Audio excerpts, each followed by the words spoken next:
selanjutnya kita akan sapa dulu Pak Ahmad Syafriuddin. Selamat siang Pak. Apa Pak Ahmad Syafriuddin sudah siap?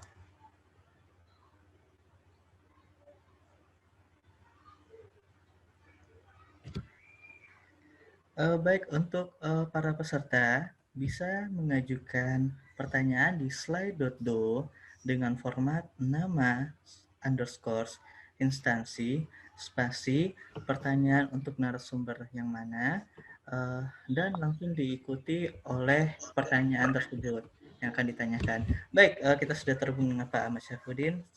Selamat siang Pak. Iya, selamat siang Mas. Selamat siang. Baik. Suara saya kedengeran ya? Kedengaran Pak, jelas. Oke. Oke, mohon izin Pak untuk membacakan CV Bapak terlebih dahulu. Oke, silakan. Oke, untuk panitia tolong. Baik, nama Ahmad Syafriuddin PhD. Beliau menempuh sarjana di IPB tamat pada April 2014. Bapak tamat, saya baru masuk kuliah ini Pak. Dan magister tamat di tahun 2016 di UTM Malaysia dan juga mendapatkan gelar doktor di UTM pada tahun 2019.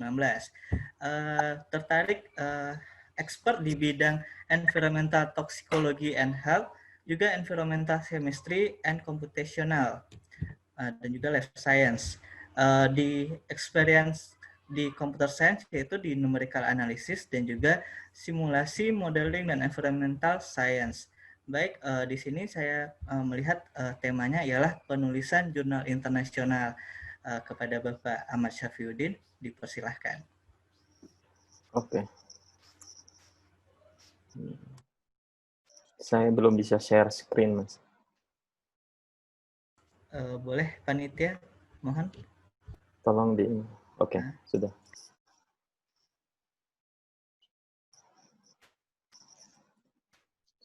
Kelihatan ya? Wajah Bapak saja yang kelihatan, Pak. Share-nya belum. Oh, bentar.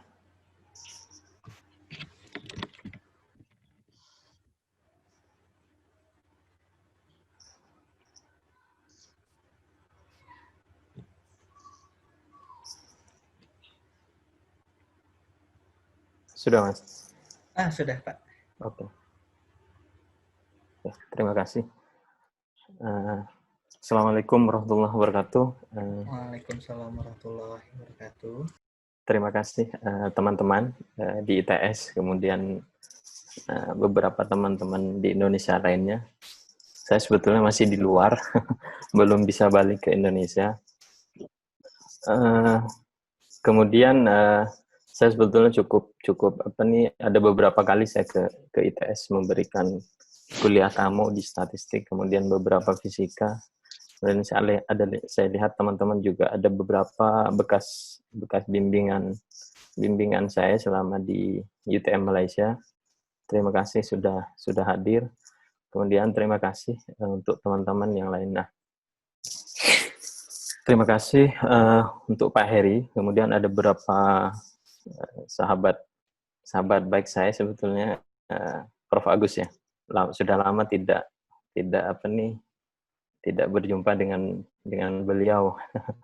Bagaimana Prof? Kabar Prof? Mungkin Prof Agus, kemudian ada beberapa teman-teman yang lain.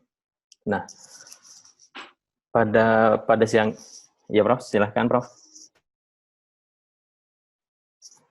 Oke, pada siang ini saya coba kita diskusi sebetulnya. Ini mungkin beberapa masalah umum ya. Beberapa mungkin ada teman-teman di sini pernah ikut kuliah tamu saya selama di ITS. Mungkin beberapa sudah familiar. Coba kita refresh kembali. Saya sebetulnya lebih fokus pada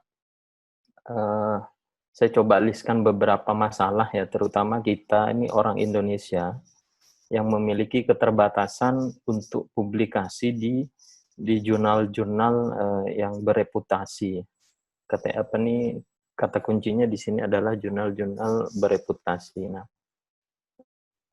Kemudian saya coba tuliskan masalah, kemudian ada beberapa rekomendasi atau beberapa solusi yang saya coba ajukan untuk membantu teman-teman semua, mahasiswa, tidak hanya mahasiswa, tapi juga dosen yang kita bisa eksplorasi, kita bisa diskusikan lebih baik di siang ini. Kemudian kita mulai pertama adalah, nah saya sebetulnya selalu cerita begini,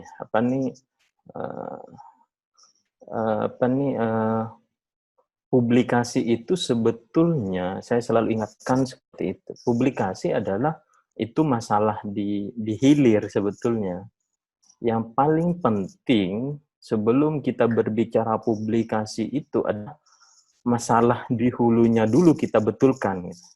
Nah, kebanyakan orang fokus pada publikasi, tetapi mereka di hulunya terkait dengan bagaimana penelitian yang dilakukan sudah betul apa tidak, metodologinya sudah betul apa tidak, kemudian prosedur-prosedur, kemudian bagaimana tata cara dalam eksperimen sudah dilakukan apa tidak, itu kebanyakan orang tidak fokus ke situ. Padahal itu yang paling kritikal sebelum kita berbicara publikasi. Publikasi akan sangat mudah kalau hulunya sudah betul.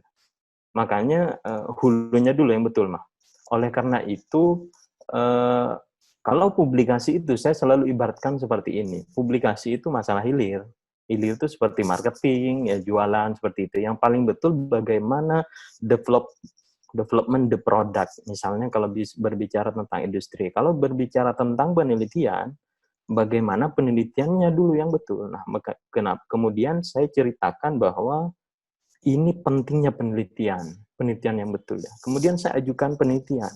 Kenapa penelitian ini betul? Kenapa ini harus dilakukan secara betul ya? Kemudian saya coba berpikir bahwa ternyata penelitian itu adalah, karena saya selalu ceritakan bahwa penelitian kawan-kawan yang di iya. Alhamdulillah Oke. Bisa saya lanjut ya? Lumayan banyak. Halo Mas. Ini baru. Oke, saya lanjut ya, Mas. Silahkan Pak, maaf ada gangguan. Oke. Kemudian kenapa penelitian yang betul itu sangat penting? Saya selalu berbicara seperti ini.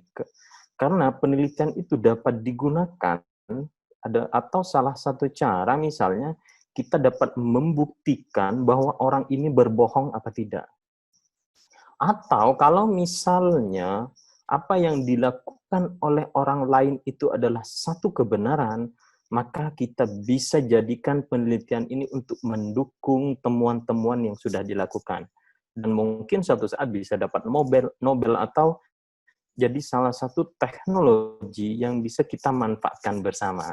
Nah, oleh karena itu, kalau kalian melakukan penelitian ini sembarangan, asal jadi misalnya suatu saat kalian akan terbukti bahwa kalian melakukan sesuatu secara tidak betul.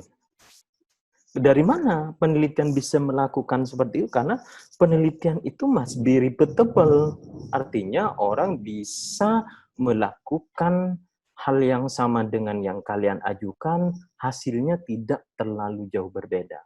Kalau misalnya hasilnya terlalu jauh berbeda, kemudian dibuktikan oleh beberapa temuan, maka kalian bisa dipastikan sudah melakukan sebuah penipuan atau kebohongan misalnya terkait dengan misalnya buat data, kemudian eksperimen yang tidak dilakukan, tapi data-data selalu dihasilkan misalnya. Nah, suatu saat kalian akan terbukti untuk melalui penelitian. Nah, oleh karena itu, saya selalu cerita bahwa penelitian itu harus dilakukan secara hati-hati. Kemudian yang kedua adalah harus precise. Kalau misalnya kita berbicara tentang eksperimen, kita timbang misalnya 2 gram, ya harus 2 gram.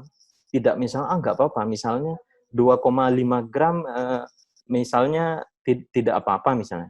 Tidak boleh. Artinya resultnya akan berbeda dengan hasil yang didapatkan oleh menggunakan 2 gram itu. Makanya harus precise.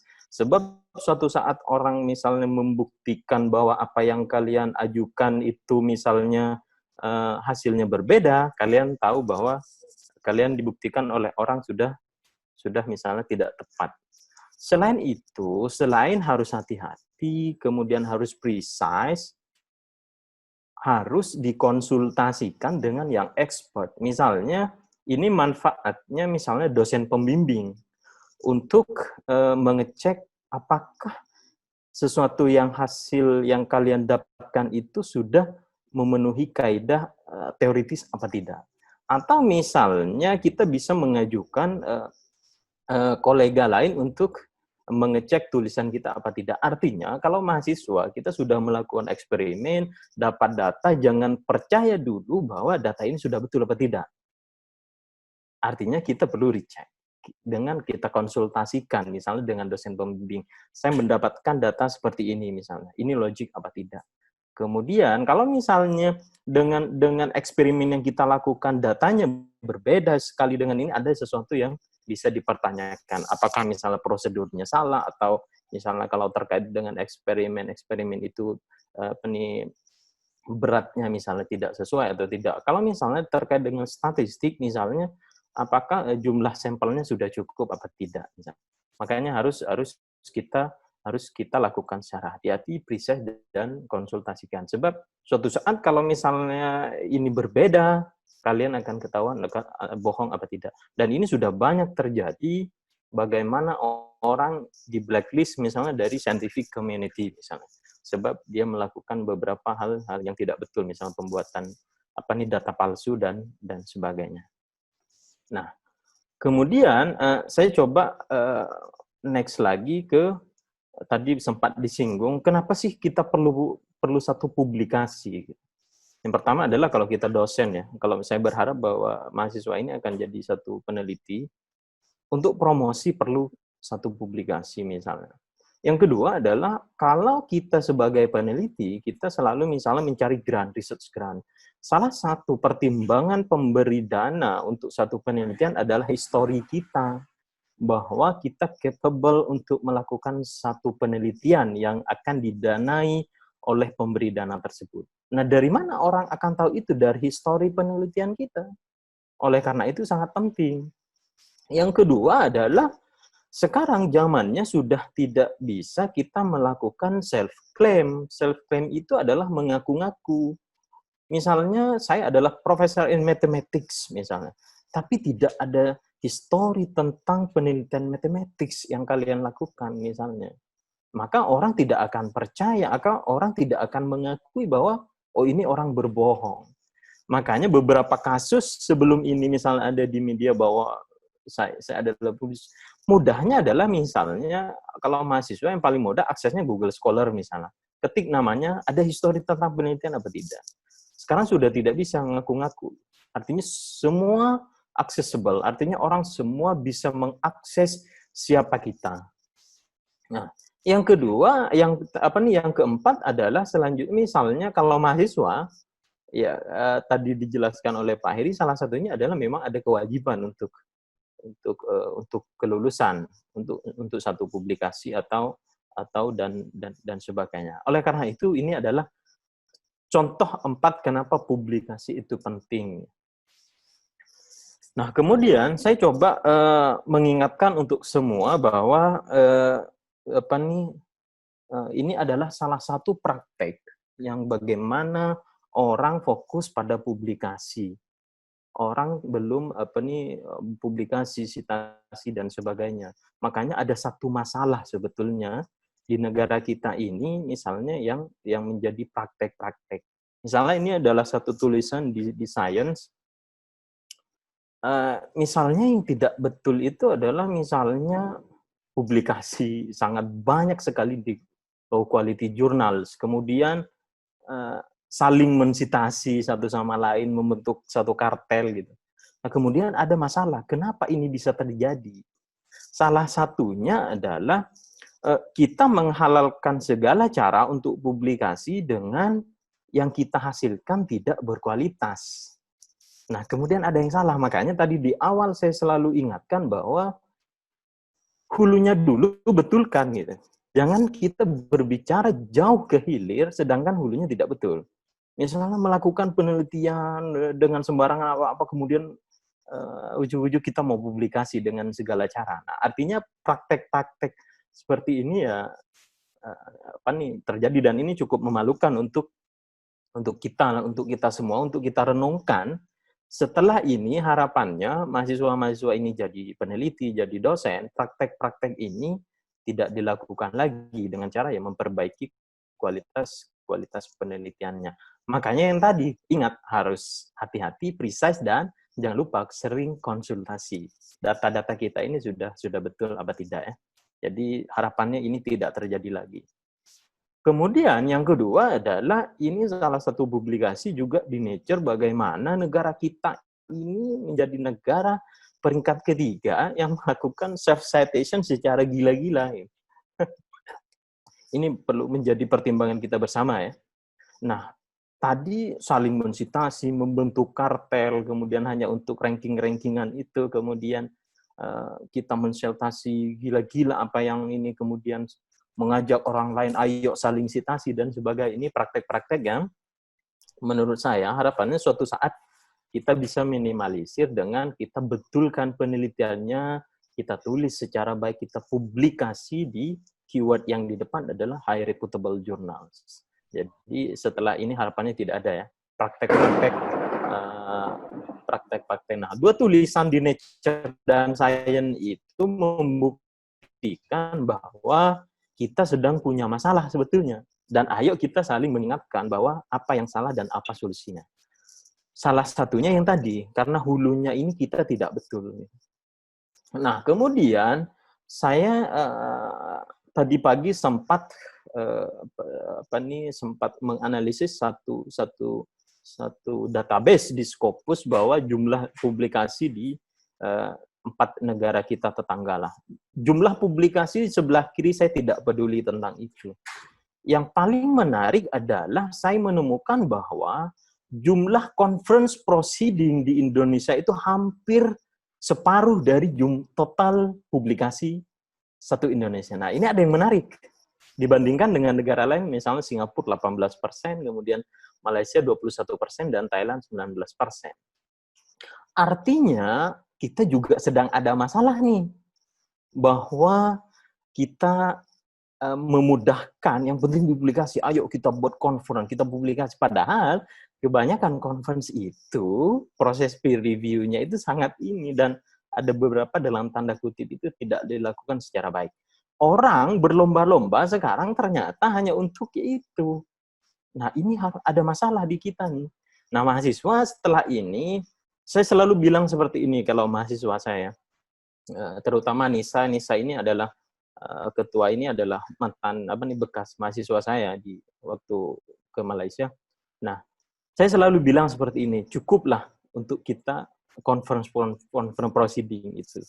Artinya setelah ini ayo kita tulis sebagai research article, tidak sebagai conference proceeding.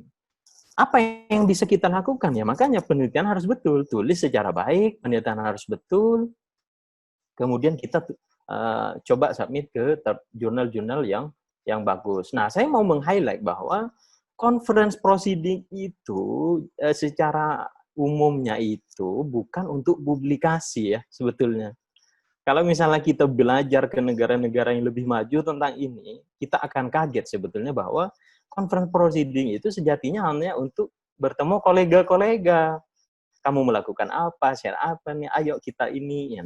Hanya seperti itu. Makanya tidak heran di negara-negara maju itu pergi conference itu ya pakai celana pendek, kemudian pakai kaos, itu tidak heran. Karena memang untuk itu. Nah, kemudian di kita dijadikan salah satu media untuk publikasi sebanyak-banyak. Nah, ini saya tidak tahu ya, mungkin setelah ini kita coba berbenah sama-sama, kita ada yang salah mungkin di prosesnya.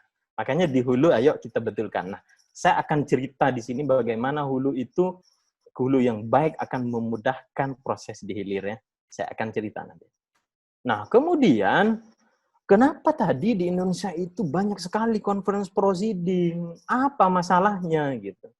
Nah, saya coba berpikir ya, oh ternyata mungkin orang itu tidak tahu apa yaitu adalah project report, apa itu scientific report.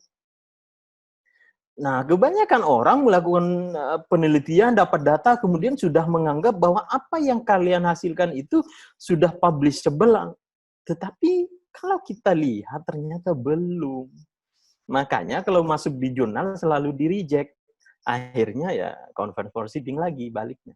Nah, kita coba akan pelan-pelan ya, pahami di sini adalah project report apa, scientific report itu apa. Nah, scientific report ini apa saja step-stepnya. Nah, coba kita satu persatu ya. Kita pelan-pelan di sini diskusi. Nah, project report kebanyakan penelitiannya itu ya kita punya material, kemudian kita lakukan satu analisis atau proses, kita dapatkan finding, ya, secara umum seperti ini. Kemudian, apakah ini sudah bisa publishable? Tidak. Oke, mungkin orang masih bingung ya. Saya cerita seperti ini, contoh ya. Penelitian tentang material misalnya. Kita punya satu material, kita ajukan satu material baru, kita campur-campur materialnya, kita ini kan jadi salah satu material, oh ternyata sifat ininya baik. Kok kemudian kita buat jadi helm misalnya. Jadi dari kelapa sawit kemudian kita buat jadi helm. Kemudian, oh ini satu temuan baru bahwa oh campur-campur ini jadi helm. Oh helmnya jadi. Kemudian kita mau menganggap bahwa ini sudah publishable, belum tentu. Apa yang paling kritikal sebetulnya di scientific report itu? Apa yang paling penting di penulisan ilmiah itu adalah coba kita pelan-pelan apa yang membedakan. Sama, kita punya material, kita lakukan satu analisis proses, kita ternyata memerlukan mau analisis, kemudian satu finding. Nah, memang mau analisis itu terkadang memang perlu extra effort atau ada beberapa cost yang perlu tambahan.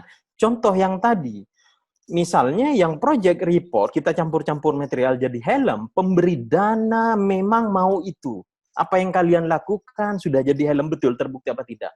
Tetapi ketika berbicara tentang scientific report atau penulisan ilmiah, orang tidak peduli tentang itu. Yang orang mau tahu bagaimana material ini mempengaruhi propertiesnya.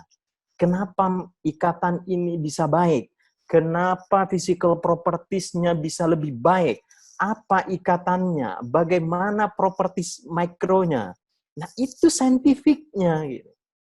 Jadi kalau kalian misalnya mau melaporkan kalian campur-campur ini jadi helm, susah untuk dipublikasikan. Tapi kalau misalnya kalian diskusikan ketika ini dicampur dengan ada proses fisika, misalnya pada suhu sekian, ditambahkan ini terjadi ikatan molekul yang strukturnya lebih kuat sehingga mekaniknya X atau fisikanya X jadi lebih baik. Dan ini dibuktikan misalnya ketika ini tidak ada. Ternyata materialnya crack. Cracknya seperti apa ini. Nah, this is the scientific-nya gitu. Nah, kalau kalian diskusi tentang ini tidak ada, sampai kapanpun susah untuk publikasi. Kalau misalnya itu laporan untuk pemberi dana, yes. Pemberi dana tidak mau tahu cerita saintifiknya. Pemberi dana mau tahu bahwa ini dicampur jadi helm, yes. This is project report, but scientific report different in terms of the discussion and analysis. Nah, itu bedanya ya. Makanya terkadang memang perlu extra effort ya, atau cost. Kalau saya selalu cerita seperti ini, kalau misal kita punya dana 10 juta, kita mungkin 50% kita simpan untuk ekstra analisis. Misalnya perlu karakterisasi tambahan, perlu karakterisasi X, perlu karakterisasi X. Kenapa ini dilakukan? Karena kita berbicara tentang pembangunan satu keilmuan yang untuk menjawabnya kita perlu bukti fakta-fakta berdasarkan apa yang kita temukan di eksperimen gitu. Misalnya kalau misal ini baik, kenapa ini baik? Mungkin ikatannya berubah, mungkin fasenya bertransformasi dari apa. Nah, itu harus dijawab oleh kita. Sama dengan misalnya penelitian tentang statistik misalnya. Kita bangun satu model misalnya. Model X untuk prediksi misalnya perkembangan misalnya pertumbuhan ekonomi di Indonesia misalnya. Kemudian kamu bangun model, kemudian ternyata di fitting, R-square-nya baik. Terus untuk apa? Tidak ada cerita bagaimana parameter-parameter yang lain itu berpengaruh pada the model dan pada pertumbuhan ekonomi itu. Kamu harus bisa menjelaskan ketika ini dirubah, ketika ini naik, apa terjadi? Nah, itu harus dijelaskan. Jadi tidak adanya menjelaskan kamu punya model, R-square-nya bagus, tidak. Kalau hanya seperti itu, ya sampai kapanpun susah untuk dipublikasi. Karena scientific value-nya tidak ada. Gitu. So, sekarang kita berpikir ya, jangan-jangan selama ini apa yang kita itu tuh baru hanya project report, makanya di awal perlu diskusi dengan yang expert. Sebab publikasi itu adalah ada syarat minimum namanya. Kalau misalnya kalian mau berbicara tentang physical property surface morphology misalnya, kita perlukan SEM analisis misalnya. Atau misalnya chemical interaction-nya kita perlu analisis XPS misalnya. Nah, itu ada standar minimum yang harus kalian lakukan untuk bisa mendiskusikan dan untuk menampilkan fakta-fakta gitu. Kalau itu tidak dilakukan susah. Nah, makanya coba kita berpikir lagi, mungkin karya kita selama ini hanya sampai di kualitas project report. Oke ya, kita pelan-pelan kita berpikir. Nah, nanti kita pelan-pelan di situ. Nah, tolong diingat ya. Ini kebanyakan teman-teman banyak sekali misalnya PKM jadi jurnal susah kalau cerita itu tidak ada gitu. Cerita saintifiknya tidak ada. Makanya penelitian-penelitian itu harus dianalisis, itu harus cukup untuk menjelaskan fakta-fakta. Nah, kemudian kita coba kalau tadi berbicara tentang ini ya, bagaimana scientific report. Nah, kemudian saya coba misalnya ada masalah-masalah, karena tadi di awal saya berbicara masalah, kemudian saya coba kasih solusi. Nah, salah satu, ini sering sekali saya ceritakan pada teman-teman bahwa salah satu masalah orang Indonesia itu untuk publikasi adalah bahasa Inggris, karena kita bukan native speaker ya. Nah, kemudian apa yang bisa kita lakukan kalau misalnya bahasa Inggris kita, sebab saya selalu cerita seperti ini.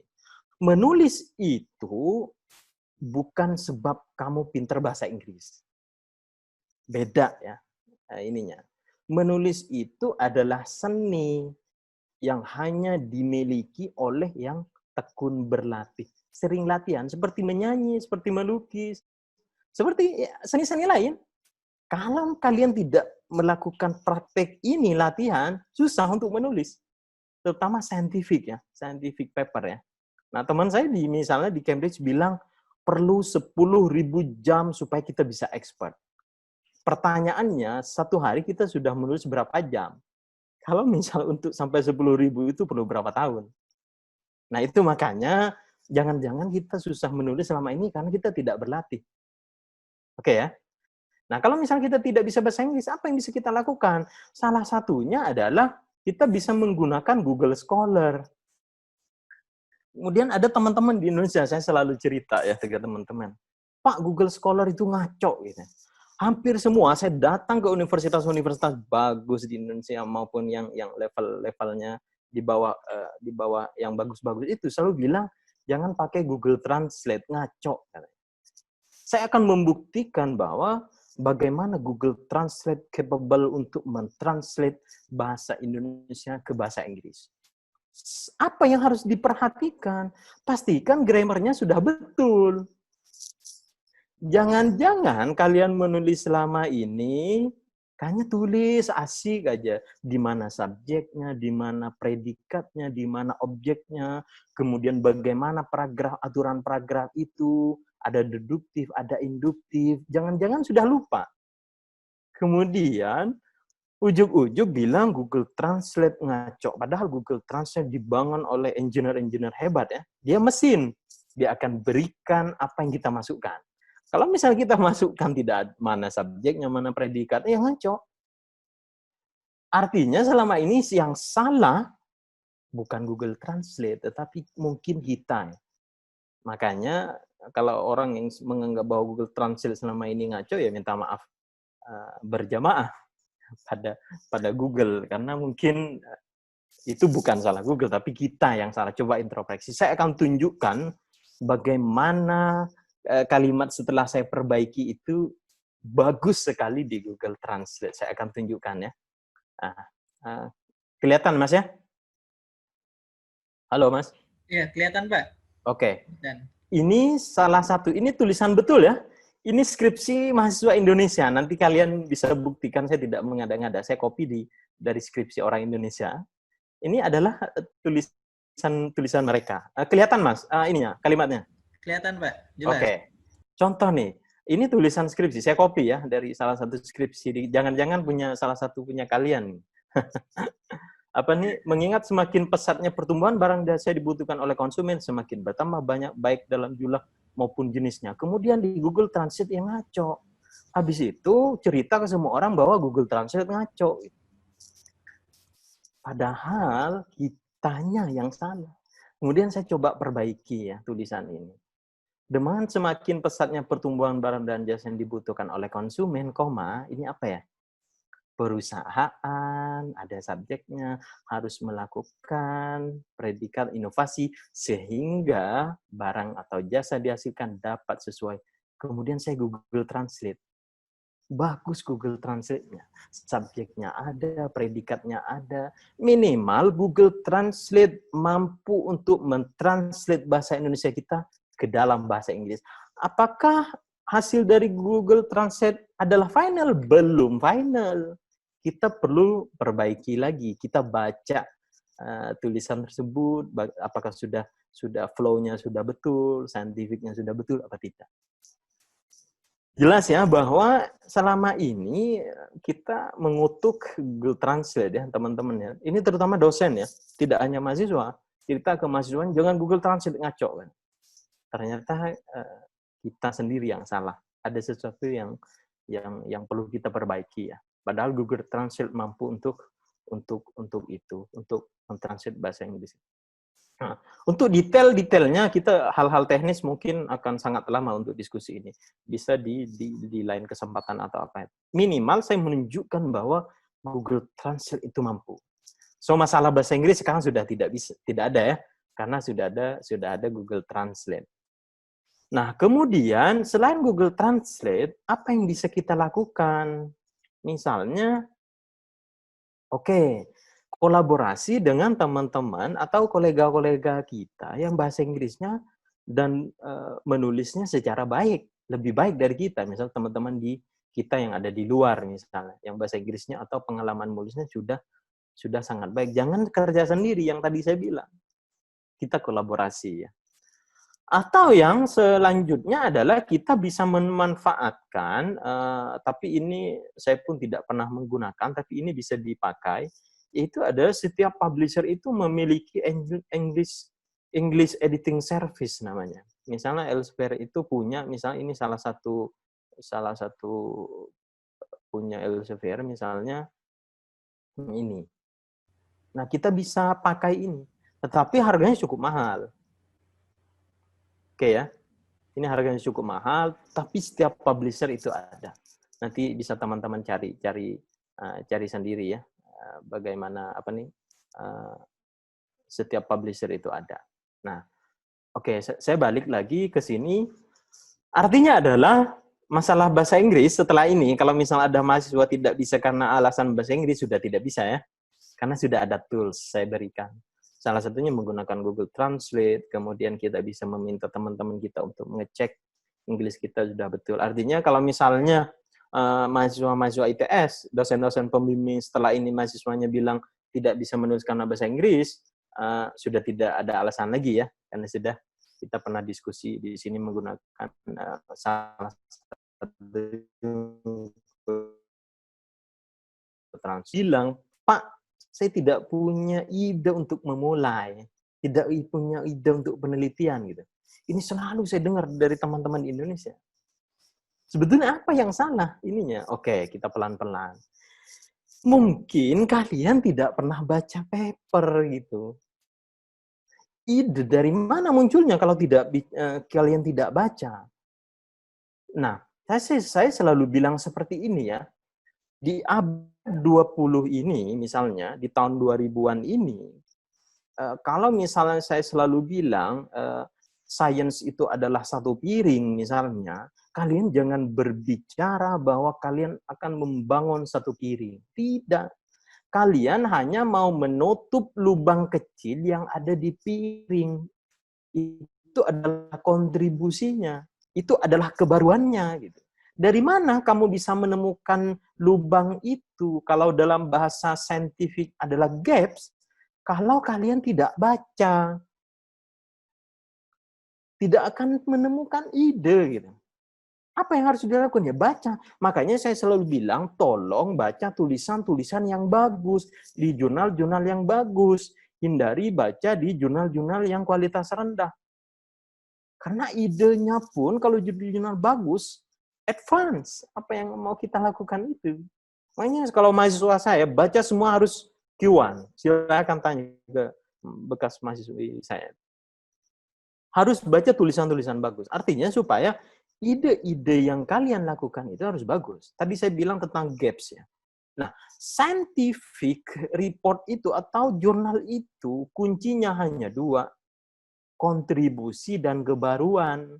Kalau kalian tidak ada dua hal ini, kontribusi dan kebaruan ini, sampai kapanpun kalian akan di-reject di jurnal manapun.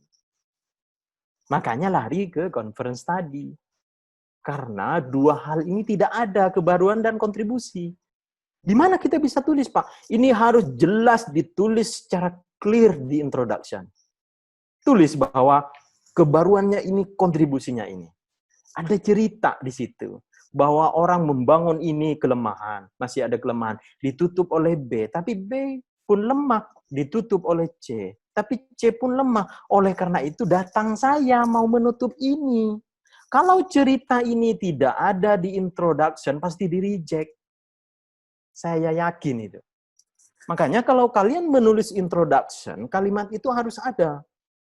History itu harus ada. Penelitian itu adalah tentang history ya. Tidak kita bisa ujuk-ujuk dengan sesuatu, tidak. Ini adalah kita membangun satu peradaban. Jadi orang memulai ini tapi lemah, ditutup oleh B, lemah, ditutup oleh C, ditutup oleh saya datang. Jelas saya mau menutup apa? Mau menutup apa jelas? Kalau itu tidak ada, pasti di-reject. Sampai kapanpun pasti di-reject. Makanya tugas pembimbing pastikan bahwa cerita itu ada di introduction. Dan contribution dan knowledge itu clear. Harus dengan kalimat clear ya. Kalau misalnya belum pernah dilakukan, tulis belum pernah dilakukan. Tapi harus ada sejarah bahwa kalian dipercaya sudah melakukan proses literature review. Kalau misalnya tidak ada bukti bahwa ini itu, kemudian kalian mengklaim bahwa ini baru, orang tidak akan percaya. Oke ya, jelas ya. Makanya di introduction itu harus clear. Nanti saya di diskusi lain sebetulnya saya kalau memberikan ini minimal 3 hari baru clear dari awal sampai bagaimana kita berinteraksi dengan reviewer. Minimal pengenalan ya bahwa ini. Pak, yang kedua adalah jangan-jangan kita kurang baca yang tadi. Pak Ahmad Syafudin, share screen-nya hilang, Pak. Oh, oke. Sudah hilang. Masih udah ada belum? Belum. Oke, bentar ya. Mohon maaf. Oke. Sudah, Mas? Belum, Pak. Oh, jangan-jangan saya unscare. Oh, disable. Oh, saya disable lagi ya. Tolong minta ini. Oke. Baik, sudah, Pak. Oke. Sudah, Mas ya? Baik, sudah, Pak. Terima kasih. Jangan-jangan tadi ya, kita tidak baca ya. Makanya kalau ada mahasiswa tidak punya ide, Pak. Atau dosen tidak punya ide, karena tidak baca. Kalau tidak baca, dari mana ide? Yang kedua adalah kalian harus memposisikan kalian ini tertarik pada penelitian ya. Makanya harus buat semacam tanggung jawab. Misalnya saya selalu bilang seperti ini ke mahasiswa. Kalau kalian tidak membuat semacam target, Kalian tidak terasa 1 tahun, 2 tahun, oh ternyata saya master sudah 4 tahun belum menghasilkan apa-apa. Oh ternyata, ya karena tidak ada target. Kalau saya master alhamdulillah cepat dan PhD pun saya sangat cepat karena saya memberi target. Bulan ini saya harus menghasilkan apa? Bulan kedua saya harus menghasilkan apa? Kapan saya harus publikasi? Berdasarkan data ini. Kalau kalian tidak menuliskan target-target ini atau tentang penelitian, ya tidak terasa 1-2 bulan, 3 bulan, setahun. Ternyata kalian sudah di semester akhir belum ngapa-ngapain. Makanya kalau mahasiswa itu tiba-tiba di akhir itu, kalau mahasiswi perempuan itu kan biasa nangis ya. Itu adalah strategi yang ini. Makanya harus buat target. Kalau tidak ditarget, susah. Sama dengan mahasiswa pasca, bulan ini harus kalian apa? Bulan kedua harus apa? Kapan harus publikasi? Kan kita tahu ya, kita bisa mengidentifikasi bagaimana jurnal ini berapa lama prosesnya. Tapi ini materi lain ya yang bisa saya berikan. Kita ada ininya. Oke, makanya kita harus ada target. Kalau target ini saya rasa 1 tahun cukup untuk master, untuk bisa memenuhi semua kewajiban. Seperti apa yang saya dilakukan ya. Kemudian satu lagi, tidak punya ide, Pak. Menulisnya susah kalimat pertamanya, Pak. Kalau sudah ada kalimat pertama, gampang, Pak, katanya. Oh ya, betul ya. Oke, saya berikan solusi lagi. Ini salah satu adalah, kelihatan, Mas ya? Kelihatan, Pak. Oke, ini adalah satu website yang dipublikasikan oleh University of Manchester yang bisa kalian pakai sebagai main sentence. Bukan semuanya ya, main sentence. Contoh nih, ini adalah kalimat-kalimat umum yang dipakai oleh native speaker untuk menulis. Tidak akan plagiarism. Contoh misalnya, Pak, saya mau menulis tentang introduction, Pak. Saya mau meng-highlight bagaimana penelitian ini penting. Tinggal ganti X-nya saja. Itu sudah ada semuanya. Ini kalimat utama ya. Jangan semua paper mau copy-paste dari sini. Ya pasti plagiarism. Atau misalnya, Pak, saya mau meng-highlight bahwa penelitian-penelitian sebelumnya itu tidak cukup atau ada beberapa kelemahan. Kalimat-kalimat seperti apa yang dipakai oleh native speaker, Pak? Oh, ini saya berikan. Ini, tinggal ganti X dan Y-nya. Atau, Pak, saya mau kalimat, ada semua, metodologi apa semua. Pak, saya mau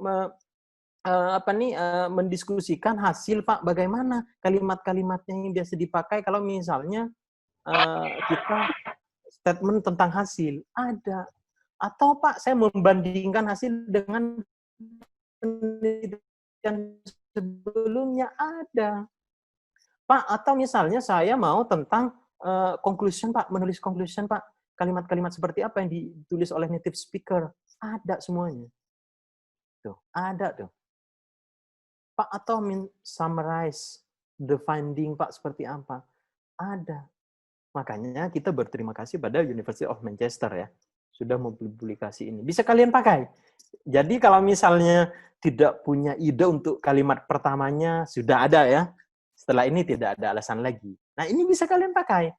Tapi ini adalah main sentence ya. Bukan semua papermu akan di copy paste dari sini. Oke ya. Ini clear. Oke. Ini adalah satu tools bisa kalian pakai. Artinya tadi masalah bahasa Inggris sudah ya, tidak ada alasan lagi bagi mahasiswa dan dosen. Yang kedua adalah kalau tidak punya ide, tidak punya ide untuk menulis, sudah tidak ada alasan lagi ya. Sudah mahasiswa dan dosen. Setelah ini harapannya menulis secara smooth ya. Nah, kemudian masalah juga di Indonesia adalah tidak punya dana, Pak. Saya tidak punya dana, Pak. Gimana bisa publikasi? Ada solusinya. Apa yang bisa kita lakukan? Salah satunya adalah tulis review papers. Review papers bisa comprehensive review atau critical review. Seperti apa, Pak? Contoh misalnya, ini adalah, kelihatan Mas ya, ini adalah satu tulisan saya, single author, di komunitasnya di komunitasnya orang kimia. Ini adalah jurnal tulisan saya. Single author. Atau misalnya bisa misal contoh lain, misalnya tulisan saya juga di Springer tahun ini, misalnya ada. Bisa banyak kita lakukan gitu. Misalnya ada, saya kasih contoh lagi, misalnya ini paper-paper yang tahun ini semua punya saya tentang review, ini dengan kolega di US, bagaimana saya menulis paper review. Kemudian atau yang baru kemarin publish, ini tulisan saya dengan istri berdua, ini adalah paper review saya. Nah, artinya bisa ya. Kalau tidak punya dana, kita bisa menulis paper review. Nah, bagaimana menulis paper review, Pak? Nah, itu diskusi lain nanti ya. Itu kita akan dalam. Artinya ada salah satu, terutama di pandemik seperti ini ya, kita kan tidak bisa masuk lab ya. Makanya saya cukup rajin tahun ini paper review. Nah, kemudian kalau misalnya, oke, kita lanjut lagi, misalnya kita, oke, Pak, tapi kan nulis paper review adalah by expert, Pak. Itu biasanya invitation ya, by invitation from editor ya, biasanya karena kita dianggap expert. Kemudian susah, Pak, misalnya, oke, nggak apa-apa kalau gitu, nggak bisa nulis paper review.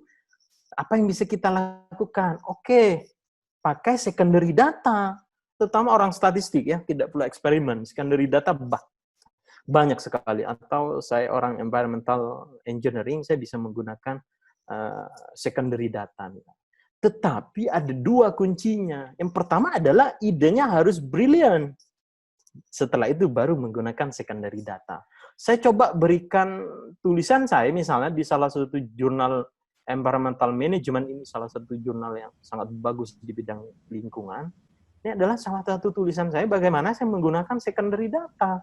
Bisa publish di jurnal Q1 ya.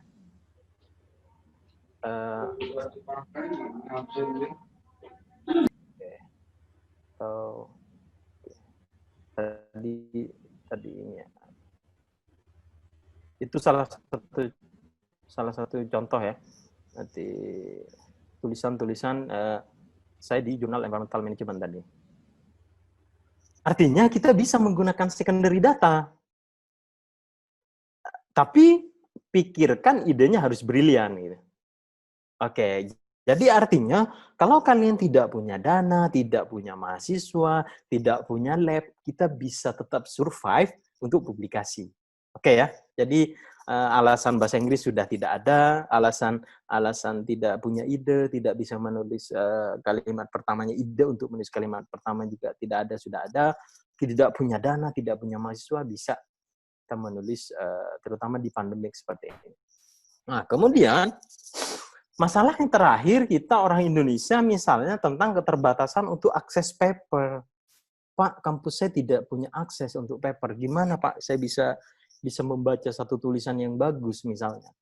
Apa yang bisa kita lakukan? Salah satunya adalah email penulisnya. Ini biasa dilakukan oleh peneliti-peneliti kita. Misalnya tidak punya akses pada satu paper, email penulisnya, minta email. Saya tertarik baca, kemudian biasanya selalu diberikan. Artinya tidak ada alasan ya keterbatasan ini ya. Yang kedua, misalnya minta temanmu yang kuliah di luar atau sahabat-sahabat dosenmu yang mengajar di luar untuk downloadkan paper itu. Oke ya, clear ya? Sudah tidak aneh ya? Atau yang ketiga adalah cari di kadang personal website. Kalau profesor hebat itu biasanya punya personal website. Dia biasanya letakkan di situ versi sebelum finalnya. Atau misalnya kita bisa download dari situ. Artinya tidak ada alasan lagi bahwa tidak punya ide karena tidak ada bahan bacaan. Oke, saya coba review lagi ya. Alasan bahasa Inggris sudah ada. Alasan tidak punya ide sudah ada. Tidak punya dana, tidak punya lab, tidak punya mahasiswa sudah bisa publikasi. Tidak punya akses terhadap paper sudah ada solusinya. Artinya setelah ini harapannya ya, terutama mahasiswa pasca atau dosen-dosen yang join, artinya setelah ini tidak ada alasan untuk kita tidak bisa publikasi. Tapi ingat yang tadi di awal bahwa harus dibetulkan dulu hulunya ya. Hulunya betulkan baru kita. Ini mudah publikasi kalau hulunya sudah betul. Ini kalau di industri saya bilang tadi ini adalah marketing saja. Gitu. Yang penting penelitian harus betul-betul kalian lakukan atau tidak. Kemudian, oke, alhamdulillah selesai. Terima kasih Mas. Mungkin kita bisa diskusi ya. Tidak perlu coffee break. Oke. Oke, baik. Terima kasih Pak Ahmad Syafiuddin telah memberikan materi. Selanjutnya kita masuk ke sesi Q&A. Untuk pertanyaan pertama itu ditujukan kepada Bapak Heri Kuswanto. Yang pertama, bagaimana tata cara penulisan yang baik serta trik yang baik agar jurnal lebih cepat di-accept dan provider mana yang bagus yang cepat diterima?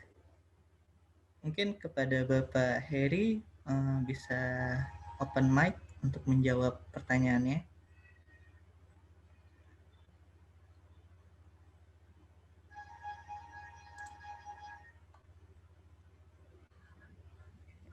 Oke, terima kasih. Mungkin pertanyaan ini seharusnya lebih cocok ke Pak Syafiuddin ya. Jadi itu sebetulnya yang saya agak sayangkan sebetulnya dari banyak mahasiswa kita itu orientasinya selalu pertama gimana supaya cepat gitu ya, supaya cepat publish gitu.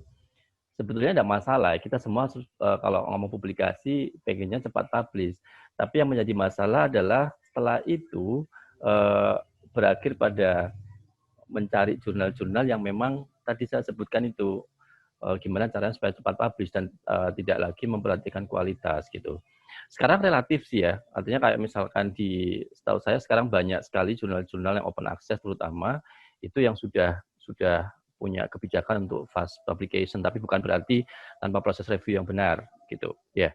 MDPI itu bagus-bagus menurut saya jurnalnya dan mereka cepat, tapi ada juga yang jurnal-jurnal yang masih setahun setengah, 2 tahun itu masih banyak juga gitu. Mungkin Pak Syafiuddin bisa nambahin barangkali, monggo Pak. Baik, silakan Pak Mas Syafiuddin. Di unmute dulu barangkali kayaknya. Oh gitu. Dari hostnya.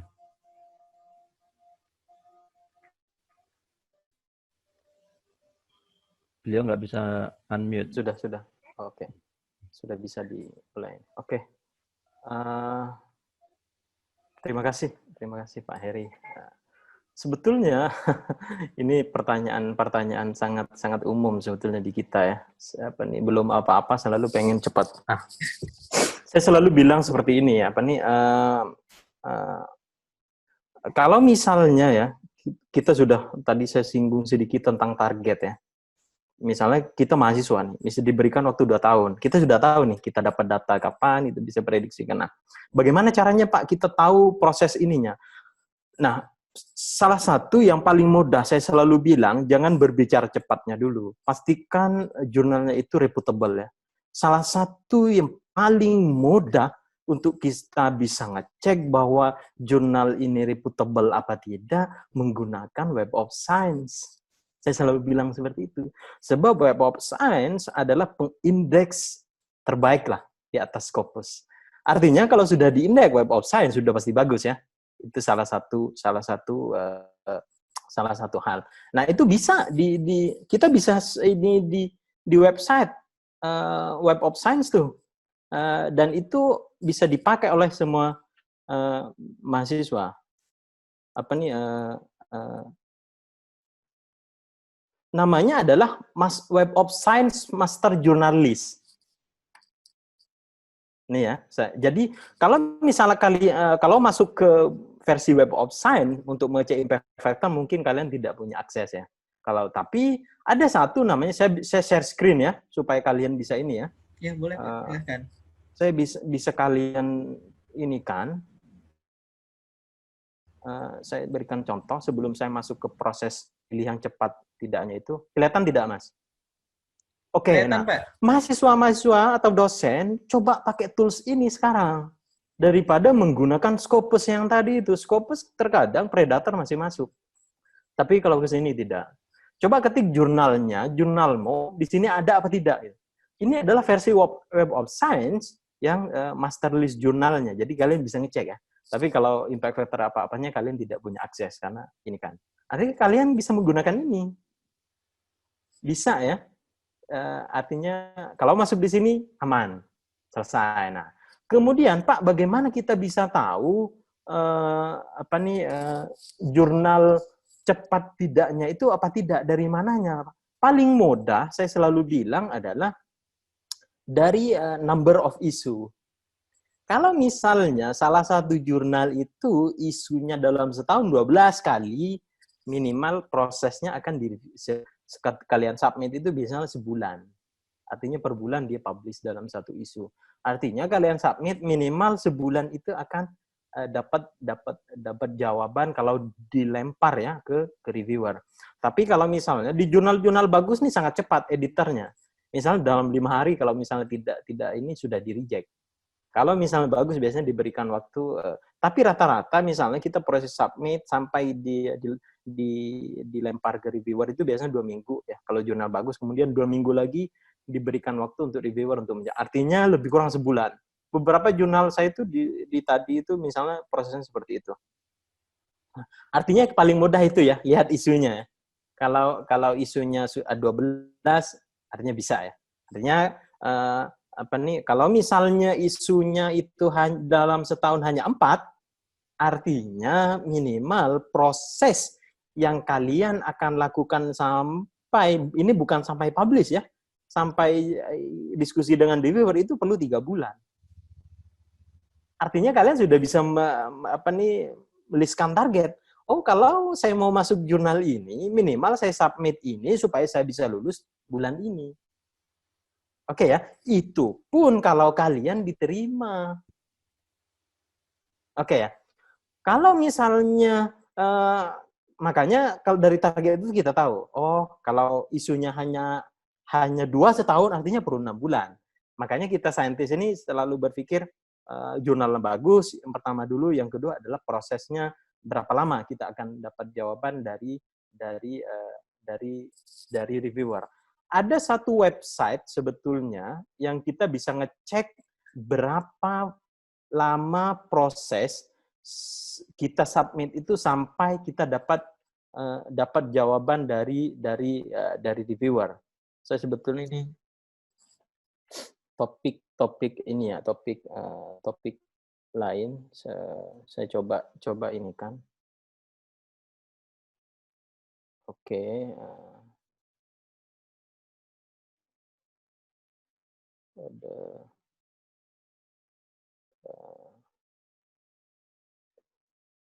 Ada namanya, saya coba klik di sini, jurnal.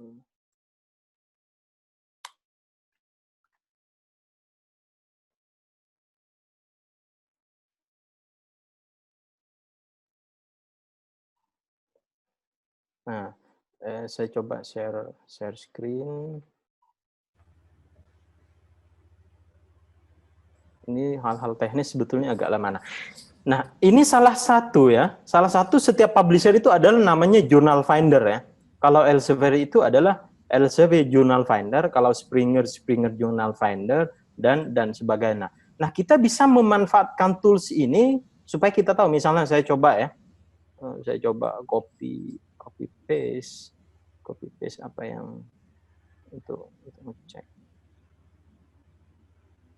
Supaya teman-teman mahasiswa bisa tes.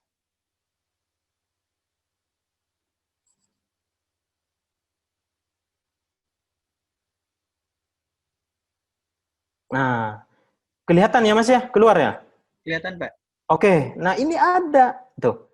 Kalau misalnya ini tulisan saya cocok masuk ke ini, ada tuh. Time to first decision. Perlu sebulan. Kalian bisa manfaatkan ini ya, supaya tahu berapa lama prosesnya. Kelihatan Mas ya? Kelihatan Pak.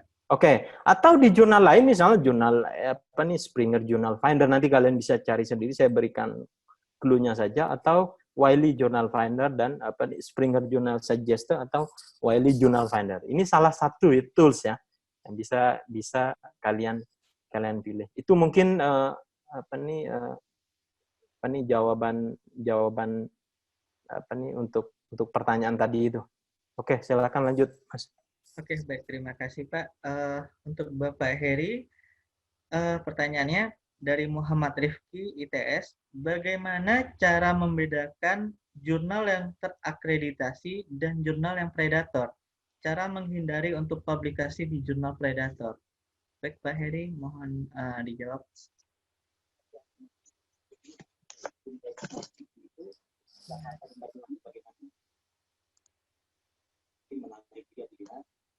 Ya, oke, terima kasih. Jadi tadi sebetulnya kalau kita patokkan dikti saja misalnya, dikti itu masih menggunakan bailis gitu ya. Jadi tadi saya tunjukkan websitenya, tinggal cari di situ sebetulnya apakah jurnal yang akan dituju itu ada di situ atau tidak gitu. Di situ ada dua, ada publishernya, ada jurnalnya. Jadi standalone jurnalnya. Jadi kita bisa cek apakah publishernya itu masuk publisher yang predator atau jurnalnya sendiri bahkan yang predator gitu. Tinggal cek di situ nanti akan muncul. Kalau ada dihindari saja gitu, walaupun mungkin beberapa orang kurang sepakat dengan bailis ya, tapi kenyataannya itu masih menjadi rujukan banyak institusi begitu.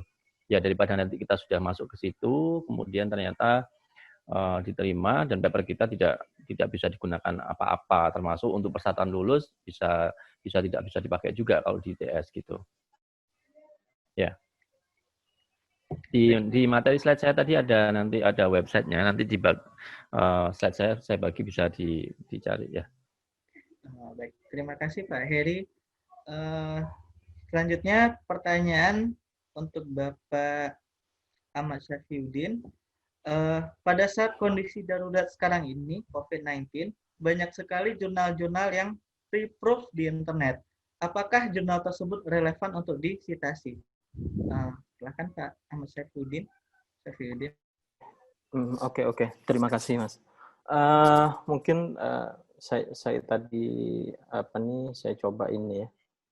Sorry. Mungkin bisa bermanfaat juga bagi teman-teman. Share screen saya sudah, Mas ya? Sudah, Pak. Oke. Ini adalah salah satu website yang ini mencakup semua. Kalau tadi saya berikan contoh Elsevier ya untuk pertanyaan tadi itu, mungkin bisa jadi rujukan ya. Nih, di sini bisa semua jurnal, kalian bisa tahu berapa lama prosesnya. Misalnya saya masukkan di sini ya tadi ya, supaya ini mahasiswa setelah ini tidak ada pertanyaan ini. Kalian cukup menggunakan Sciref saja. Misalnya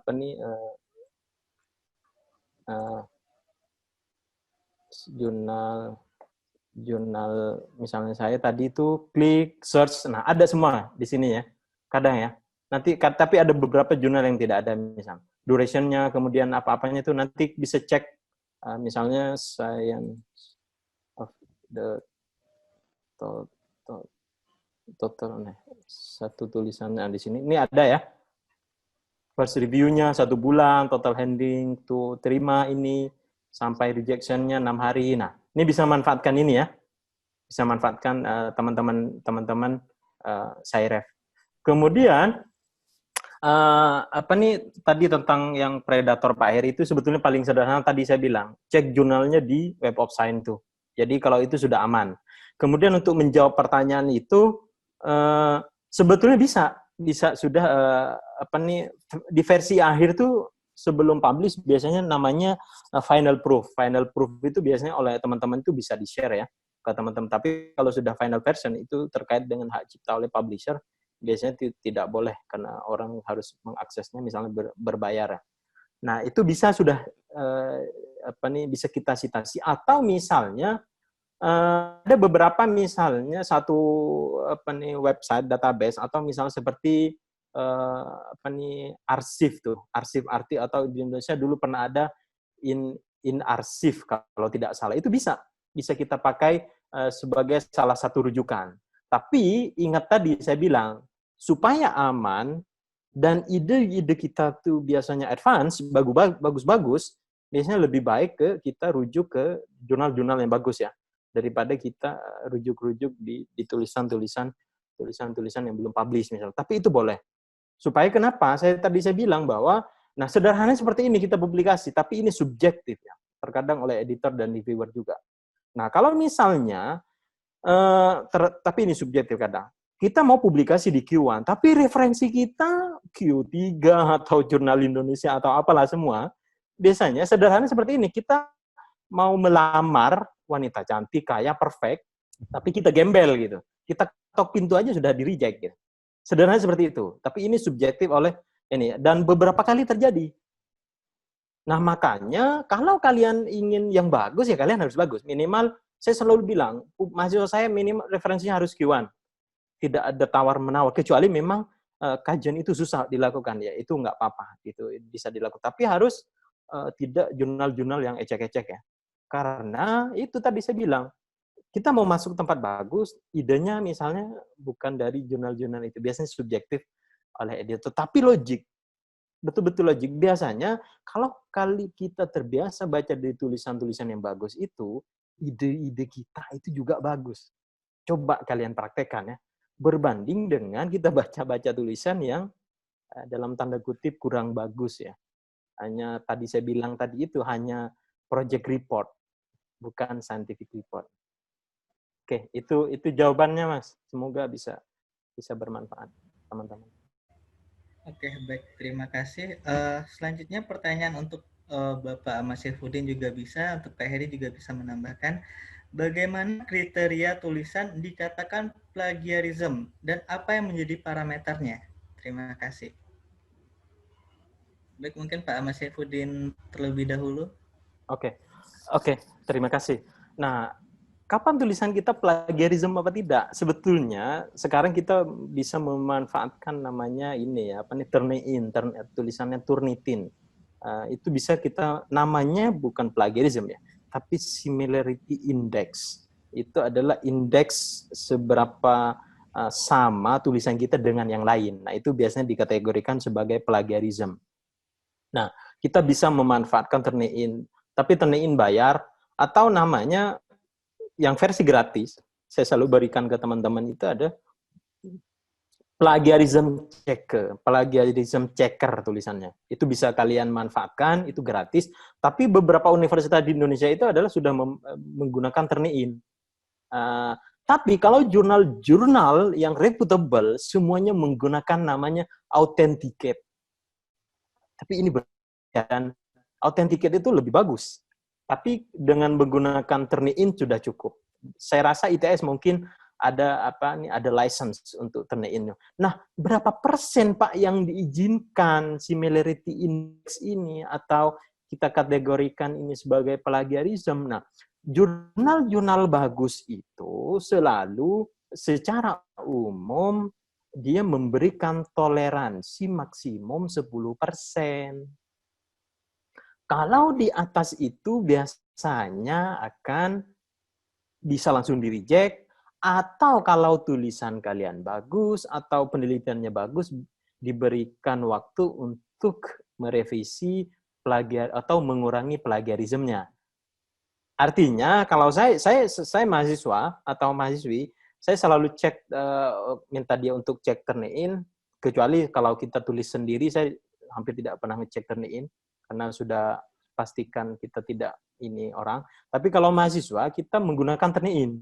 Misalnya harus tidak lebih dari 10%. Kalau lebih dari itu, saya selalu minta untuk dikembalikan di sana. Nah, jurnal sebab menggunakan itu. Saya tidak tahu ya. Tetapi saya dengar-dengar di Indonesia ada yang, jurnal di Indonesia itu ada yang sampai 25%, 30%. Nah, itu saya tidak ini ya. Tapi kalau di high reputable journal, tidak lebih dari 10%. Artinya mahasiswanya ya harus merevisi ya. Salah satu toolsnya itu adalah Turnitin, saya rasa ITS dan kampus-kampus lain sudah ada. Oke, itu toleransi. Terima kasih. Mungkin bisa ditambahkan. Oke. Boleh menambahkan sedikit. Jadi di ITS itu memang punya Authenticate ya. Jadi itu yang biasa dipakai dosen-dosen kalau mau naik pangkat. Tapi tidak akunnya tidak dibagi mahasiswa. Sebenarnya Turnitin itu sangat murah gitu ya. Di Tokopedia itu banyak dijual itu maksudnya mereka menyediakan servis untuk jasa pengecekan similarity. Anda bayar 10.000, mungkin kita nanti dapat. Kemarin saya sempat beli Turnitin itu untuk 1 tahun, nggak tahu dia akunnya dari mana. tapi saya bisa pakai buat 2 kelas banyak, dan murah sekali, cuma 100.000 berapa begitu. Nah, cuman mungkin begini, jadi memang betul, mohon mahasiswa nanti pada saat mau publikasi itu dicek, walaupun apalagi yang mau ke Q1 gitu ya. Jadi kalau untuk dosen yang saya tahu 25% itu kalau dalam konteks kenaikan pangkat itu masih diperbolehkan. Tapi kalau sudah di atas 25% biasanya ditolak, tidak diakui. Kemudian apalagi kalau profesor, kalau mau maju profesor itu maksimum 20% setahu saya yang diizinkan. Jadi gini, saya ada pengalaman, salah satu mahasiswa saya S3, dia publikasi di Q1. Kita pasti sebagai dosen itu berharap nanti ya publikasi ini karena ada nama kita berharap nanti bisa nambah begitu ya. Tapi ternyata pada saat mau saya ajukan naik pangkat, berapa ya, 30 sekian ya, saya co-author dan kita memang miss tidak cek itu gitu, walaupun jurnalnya jurnal bagus ternyata. Jadi akhirnya kita sebagai dosen atau pembimbing nggak bisa pakai itu untuk naik pangkat gitu. Jadi itu untuk kepentingan yang lain dari sisi naik pangkat gitu. Akhirnya ya rugi juga begitu kan ya. Jadi mohon dipastikan nanti supaya tadi kalau bisa sih antara 10% dan 15% itu udah mentok lah, nggak apa-apa gitu. Biasanya kalau dikti itu untuk PAK itu masih 20% masih boleh gitu. Ya, cukup. Oke, baik. Terima kasih Pak Ahmad Safiuddin dan juga Pak Heri Kuswanto. Eh, Pertanyaan untuk Pak Heri Kuswanto terkait dengan apakah ada link jurnal ITS yang gratis untuk KTI yang bersifat teknis, seperti penelitian bejana uap, pesawat angkut, dan lain-lain. Terima kasih. Oh, ini jurnal ITS yang ditanyakan ya? Iya, Pak. Saya kurang tahu, bisa dicek mungkin ya di RPM ITS, di sana ada satu unit yang mengurusi masalah publikasi. Saya kira semua jurnal yang ada di ITS ada di sana. Cuman tahu saya memang jurnal-jurnal di ITS itu kalau yang apa namanya Scopus baru satu kalau nggak salah, itu pun bukan sipil. Itu kalau saya lihat mungkin kayak sipil gitu ya. Yang banyak itu masih jurnal-jurnal nasional. Kalau nasional itu terakreditasinya paling Sinta begitu. Jadi saya kurang tahu namanya karena mungkin bukan bidang saya ya. Jadi tapi masuk saja ke DRPM ITS, Direktorat Riset dan Pengabdian Masyarakat. Nanti di situ ada subdirektorat tentang publikasi gitu. Jadi di situ ada list semua jurnal ITS, bisa dicek di sana detailnya ya. Baik, terima kasih Pak. Pertanyaan terakhir untuk Bapak Heri Kuswanto dan juga Pak Ahmad Safiuddin. Pertanyaannya ialah, untuk jurnal berbahasa Indonesia, dalam metadata submission, artikel ke jurnal, apakah abstrak dan keyword harus diisi dengan bahasa Inggris atau bahasa Indonesia? Baik, mungkin Pak Heri dulu, terlebih dahulu. Terima kasih. Oke. Sebetulnya kalau menurut saya tergantung dari template atau requirement dari jurnalnya. Jadi ada yang dia mensyaratkan itu bahasa Inggris, ya kita ikuti saja begitu. Jadi tinggal mengikuti apa yang diminta oleh jurnalnya saja. Mungkin Pak Saifuddin ada pengalaman. Monggo Pak. Saya belum pernah publikasi di Indonesia. Tapi secara umum seperti ini, saya mau ceritakan bahwa ya betul kata Pak Eri, sebetulnya kita publikasi itu ada namanya guideline ya, guideline for authors misalnya. Itu bisa kita ikuti itu saja. Kalau misalnya dimintanya bahasa Inggris ya bahasa Inggris, kalau misalnya dimintanya 2 versi bahasa Indonesia dan bahasa Inggris ya dibuatkan saja. Itu tidak ada general ini ya, tapi itu spesifik berdasarkan jurnal tersebut. Secara umum seperti itu jawabannya. Ya. Oke, baik. Terima kasih kepada Bapak Heri Kuswanto dan juga Bapak Ahmad Safiuddin. Selanjutnya di sesi ini kita akan menyerahkan secara simbolis sertifikat untuk pemateri. Mungkin tolong panitia bisa di share screen.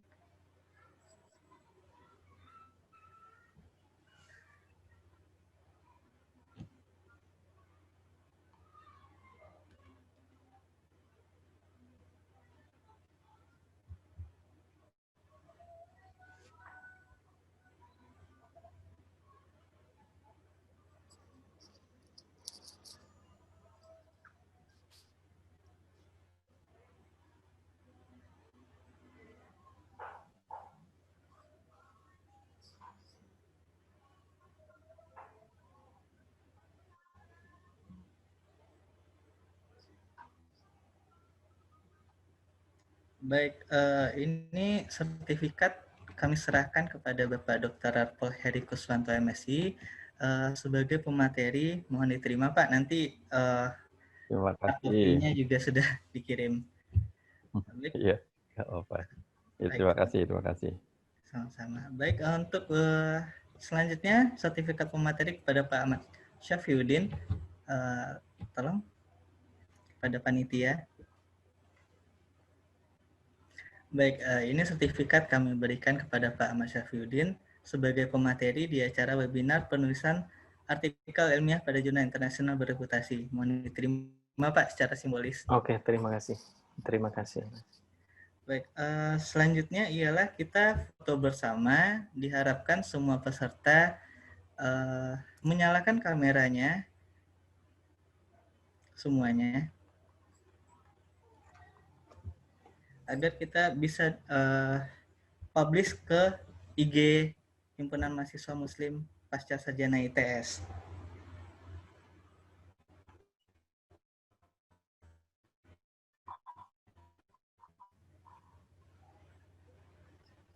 Baik, semuanya.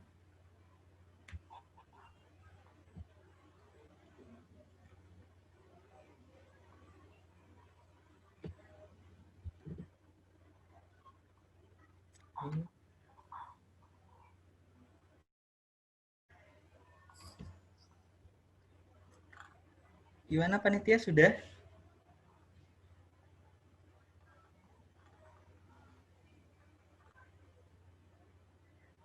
Apakah sudah panitia?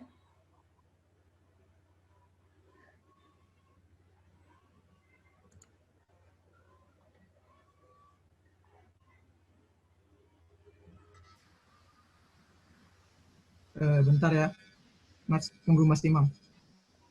Baik.